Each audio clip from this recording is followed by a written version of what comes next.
Amen. Peace be with you. And with your spirit. Brothers and sisters, let us acknowledge our sins and so prepare ourselves to celebrate the sacred mysteries. I confess To Almighty God, and to you, my brothers and sisters, that I have greatly sinned in my thoughts and in my words, in what I have done and in what I have failed to do. Through my fault, through my most grievous fault. Therefore I ask Blessed Mary, ever Virgin, all the angels and saints, and to you, my brothers and sisters, to pray for me to the Lord our God. May Almighty God have mercy on us, forgive us our sins, and bring us to everlasting life. Amen.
Let us pray.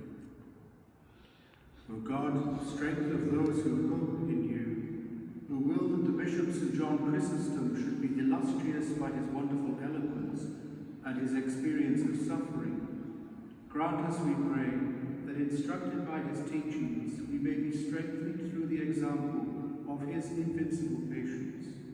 Through our Lord Jesus Christ, your Son, who lives and reigns with you in the unity of the Holy Spirit, one God, forever and ever. Amen. First.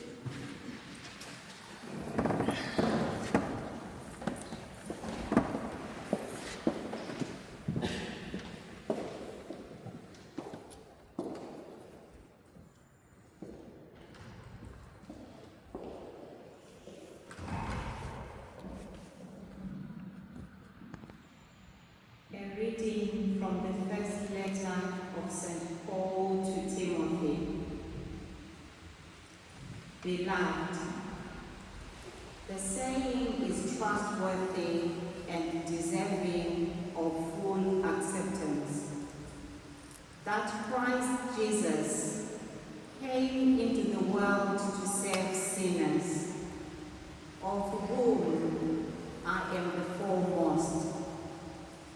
But I received mercy for this reason, that in me, as the foremost, Jesus Christ might display his perfect patience as an example to those who were to believe in him for eternal life.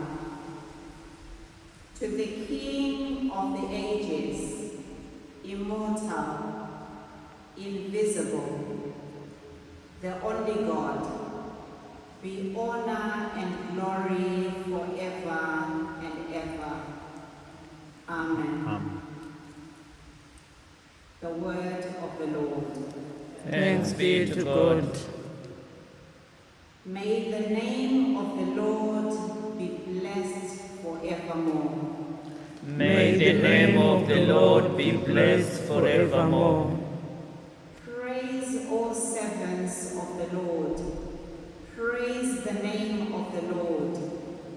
May the name of the Lord be blessed both now and forevermore. May the name of the Lord be blessed forevermore. From the rising of the sun to its setting, praised be the name of the Lord. High above all nations is the Lord. Above the heavens his glory. May the name of the Lord be blessed forevermore. Who is like the Lord our God, who lowers himself to look down upon heaven and earth? From the dust he lifts up the lowly. From the ash heap he raises the poor. May the name of the Lord be blessed forevermore. Alleluia. Alleluia. If anyone loves me, he will keep my word, says the Lord. And my Father will love him, and we will come to him. Alleluia.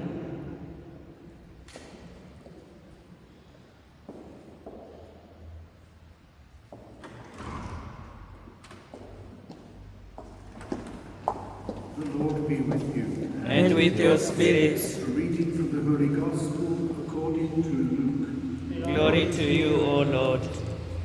At that time, Jesus said to his disciples, "No good tree bears bad fruit, nor again does a bad tree bear good fruit. For each tree is known by its own fruit. For figs are not gathered from thorn bushes, nor are grapes picked from a bramble bush. The good person, out of the good treasure of his heart, produces good, and the evil person, out of his evil treasure, produces evil. For out of the abundance of the heart, his mouth speaks. Why do you call me Lord, Lord, and not do what I tell you? Everyone who comes to me and hears my words and does them, I will show you what he is like. He is like a man building a house, who dug deep and laid the foundations on the rock.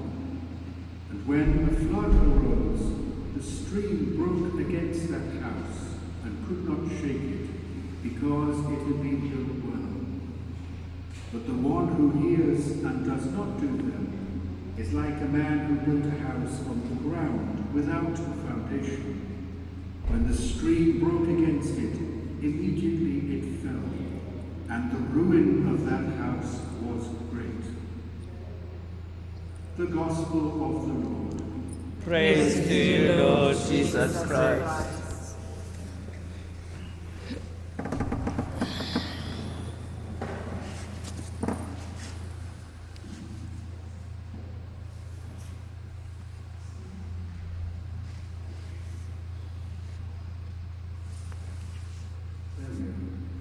First of all, I want to say a warm welcome to St. Michael's Abbey.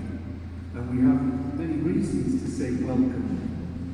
First of all is because the house here is a home of a community of monks. We're not a parish, we don't have a school, we're just a house of monks, and this is our church, where we pray 8 times each day. And St. Benedict, whose statue is at the back of the church, wrote in his rule for monks that we should welcome guests and visitors as though they were Christ himself. And so this charism, this gift of hospitality, is something we Benedictines try to take seriously. Secondly, we welcome you because you've come to pray to St. Joseph, whose shrine and statue is on the right-hand side there in the church. And St. Joseph, of course, with Mary, was the one who could not find any place of welcome. There was no room at the inn. And some years ago, in about 2006, the Mill Hill Fathers, where the shrine originally was, decided to close their house at Mill Hill. And St. Joseph again had to look for a new home. And when they came to us, we said, we're not brave enough to say to St. Joseph, there's no room in our inn for you, so we welcomed him. And although we've never promoted this shrine, St. Joseph has brought his own disciples, his own friends, and you're amongst them, to come to pray and bring your devotion to St. Joseph here to Farnborough. The story of the shrine is an interesting one. Cardinal Vaughan, who built Westminster Cathedral, had a great love of St. Joseph, and he wanted to persuade the Pope to make St. Joseph patron of the whole church. He said St. Joseph looked after the whole church, because in the beginning the whole church was just Jesus and Mary, and he had care of that household. And so he wanted the Pope Pius IX, to make St. Joseph officially patron of the universal church, the whole household of faith. And so he got lots of petitions together in America, and he presented them to the Pope. And eventually, Pope Pius IX declared St. Joseph to be the patron of the universal church. The Pope gave a special permission for him to establish a shrine in England, and this is it. And he gave an extra permission for the statues to be given silver crowns, to be crowned statues as a special sign of their importance as the national shrine. And he said something quite amusing in his letter about this. He said, I know that Bishop Vaughan, as he was, loves St. Joseph very much, but please remember when you put the crowns on, to crown Jesus first. Don't crown St. Joseph and then think Jesus is an afterthought. Jesus first, and then crown St. Joseph. And so all the bishops of England and Wales, under Cardinal Manning, crowned the statue, and he became the national shrine. St. Joseph is a very interesting saint. He's almost forgotten. There wasn't much devotion to him in the first centuries of the church. And in the Gospels, he's virtually silent, apart from the few things we know about him from what we call the infancy narratives in St. Luke, the story of Jesus' birth. And I like to think that when we reflect on St. Joseph, we say similar things to the things we say about Mary. Mary also is very quiet in the Gospels. There are very few things she says. She says, be it done to me according to your word. She says at the wedding feast of Cana, do as he tells you. And so always she points away from herself and points to Jesus. And often we say that this silence of Mary in the Gospels is a sort of eloquence. Because although she doesn't say very much, there's an awful lot that we can read between the lines of her complete acceptance of God's will for her, of her big yes, her fiat to the angel in accepting her vocation, and then in her living her life after the pattern of the life of Jesus, even to sharing, if you like, in the crucifixion at the foot of the cross. There stood Mary, we are told. In other words, by her perseverance, by her fidelity all the way through. And so this silence of Mary is echoed in the silence of St. Joseph. What can St. Joseph say to us? Well, he is a saint for every age, but he's a saint particularly, I think, for our own age. In the troubles and polarization we experience within the Catholic Church, we need someone whose house, like the Gospel today, is built on rock, on firm foundations. In a time when society has its difficulties and the world knows no peace, we need a man of peace. And why is Joseph a man of peace? Because he's rooted in love of Jesus and of fidelity. He is the bearer of manly gifts. He offers a masculinity which is strong and decisive. He rules his family. It's a wonderful thing to think that we are told in the Gospel that Jesus lived in obedience to Mary and Joseph. And when you think about that, it's spectacular. Jesus is the second person of the Trinity, the eternal Word of God made flesh. And he's living in obedience to mere mortals. Mary has a particular preparation for her role in her Immaculate Conception and in her sinless life. And yet she too lives in a traditional family, subject to Joseph.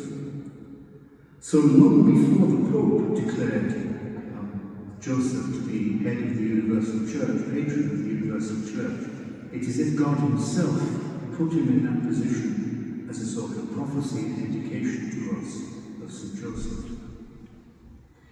I want to tell you also something about this place and about the monks who live here. The Abbey was founded in the 1880s by the Empress of France, the Empress Eugenie. She was married to the Emperor Napoleon III, who was the nephew of the Napoleon we all know about. And they lost a war with the Prussians and were exiled to England.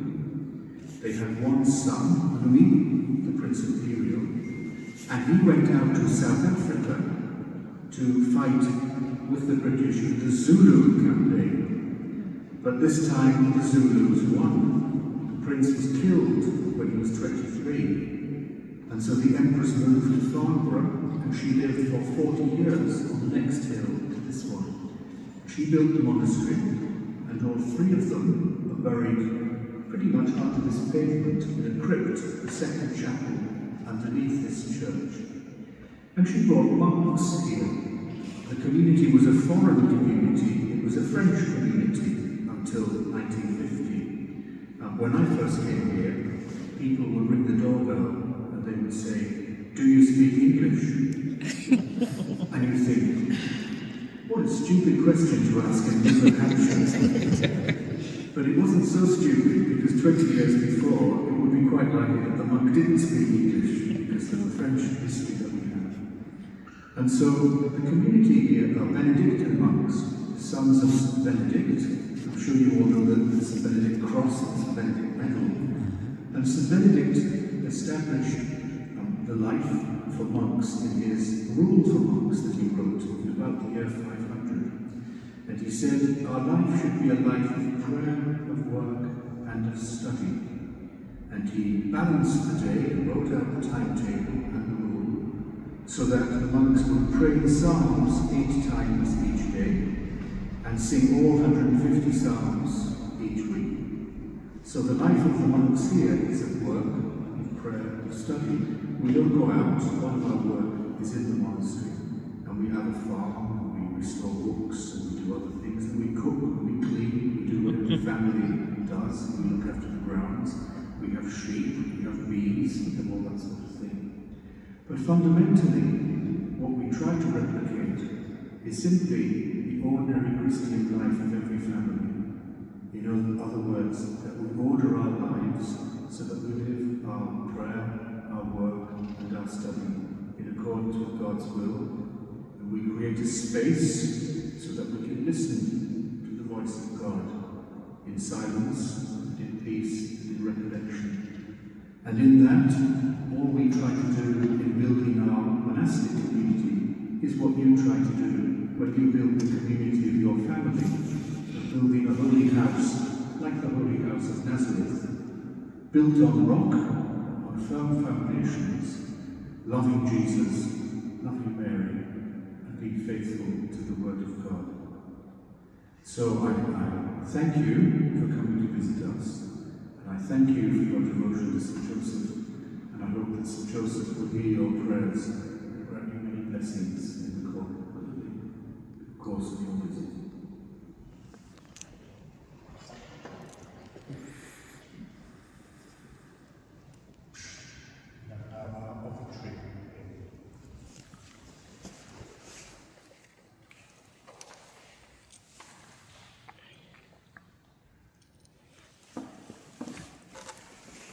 The Spirit lives to set us free. Walk in the light. He binds us all in unity. Walk in the light. Walk in the light. Walk in the light. Walk in the light. Walk in the light of the Lord. Walk in the light. Walk in the light. Walk in the light. Walk in the light. Walk in the light. Walk in the light of the Lord. Walk in the light. Walk in the light. Walk in the light. Walk in the light. Walk in the light. Walk in the light of the Lord.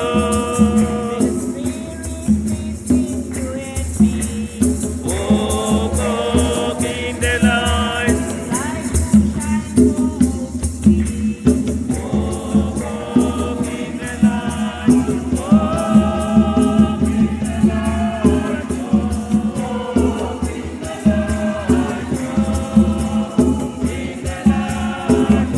the light.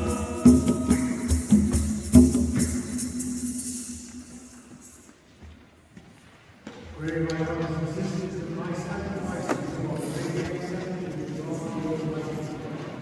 May the Lord accept the sacrifice at your hands, For the praise and the glory of His name. for our good and the good of His holy church. May the sacrifice which we gladly present in commemoration of St. John Chrysostom be pleasing to you, O God. For taught by him, we too give ourselves entirely to you in praise, through Christ our Lord. Amen. The Lord be with you. And with your spirit, we lift them up to the Lord. Let us give thanks to the Lord. It is right and just. It is truly right and just, our duty and our salvation, always and everywhere to give you thanks, Lord, Holy Father, Almighty and eternal, through Christ our Lord. For as on the festival of St. John Chrysostom, you bid your children rejoice, So do strengthen her by the example of his godly love. Teach her by his words of preaching, and keep her steadfast to work his prayer. And so with the company of angels and saints, we sing the hymn of praise, as we gather and we acclaim.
Through your Son, our Lord Jesus Christ, by the power and work of the Holy Spirit, you give life to all things and make them, and you never cease to gather a people to yourself, so that from the rising of the sun to its setting, your sacrifice may be offered to your name.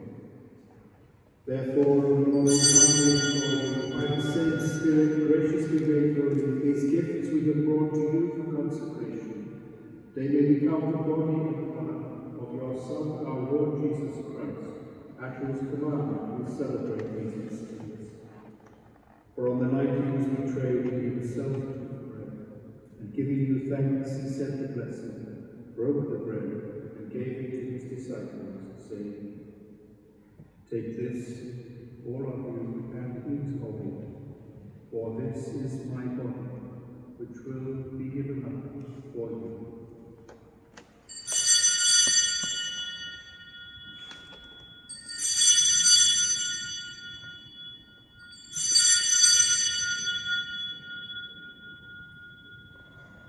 In a similar way, when supper was ended, he took the chalice, and giving you thanks, he said the blessing, and gave the chalice to his disciples, saying, "Take this, all of you, and drink from it, for this is the chalice of my blood, the blood of the new and eternal covenant, which will be poured out for you and for many, for the forgiveness of sins. Do this in memory of me."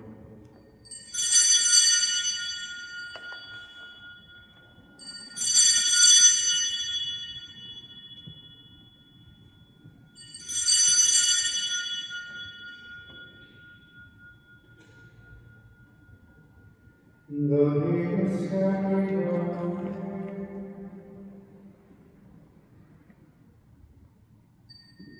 we and profess your resurrection until you come again. Therefore, the Lord, as we celebrate the memorial of the saving passion of your Son, his wondrous resurrection and ascension into heaven, and as we look forward to his second coming, we offer you in thanksgiving this holy and clean sacrifice. Look, we pray upon the oblation of your church, and recognizing the sacrificial victim by whose death you lived to reconcile us to yourself, grant that we who are nourished by the body and blood of your Son, and filled with his Holy Spirit, may become one body, one Spirit in Christ. May he make of us an eternal offering to you, so that we may obtain an inheritance with your elect, especially with the most blessed Virgin Mary, Mother of God, with your blessed apostles and glorious martyrs, with our Holy Father Benedict and with all the saints of his constant intercession. In your presence we rely on eternal help. May this sacrifice of our reconciliation, we pray, O Lord, advance the peace and salvation of all the world. Be pleased to confirm in charity, in faith and charity, your pilgrim church on earth, with your servant Leo, our Pope, and Philip, our Bishop, the order of bishops of all the clergy, and the entire people who have gained for your glory. Listen graciously to the prayer of this family that you have summoned before you. In your compassion and merciful Father, gather to yourself all your children scattered throughout the world. To our departed brothers and sisters, and to all who were pleasing to you, and their passing from this life, give kind admittance to your kingdom. There we hope to enjoy forever the fullness of your glory, through Christ our Lord, through whom you bestow on the world all that is good. Lord, in your life and O God, Almighty Father, in the unity of the Holy Spirit, all glory and honor and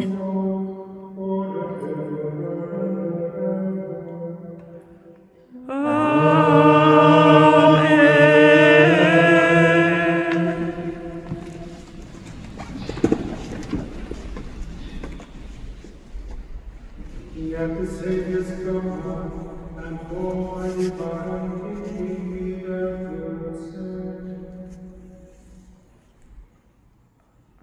Our Father, who art in heaven, hallowed be thy name. Thy kingdom come, thy will be done on earth as it is in heaven. Give us this day our daily bread, and forgive us our trespasses, as we forgive those who trespass against us. And lead us not into temptation, but deliver us from evil. Deliver us, Lord, we pray, from every evil. Graciously grant peace in our days, that by the help of your mercy we may always be free from sin and safe from all distress, as we await the blessed hope of the coming of our Saviour Jesus Christ. For the kingdom, the power, and the glory are yours, now and forever.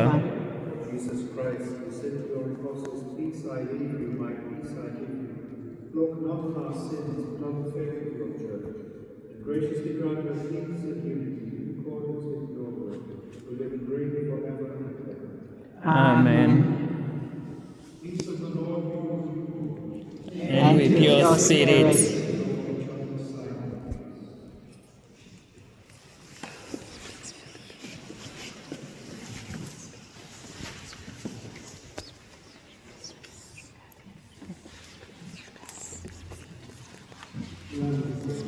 You take away the sins of the world. Have mercy on us. Lamb of God, you take away the sins of the world. Have mercy on us. Lamb of God, you take away the sins of the world. Grant us peace.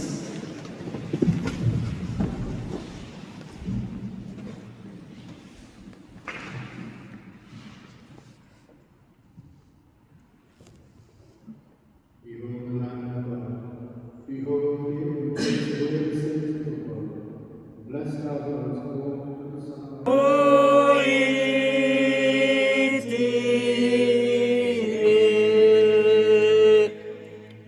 Rose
Let us pray.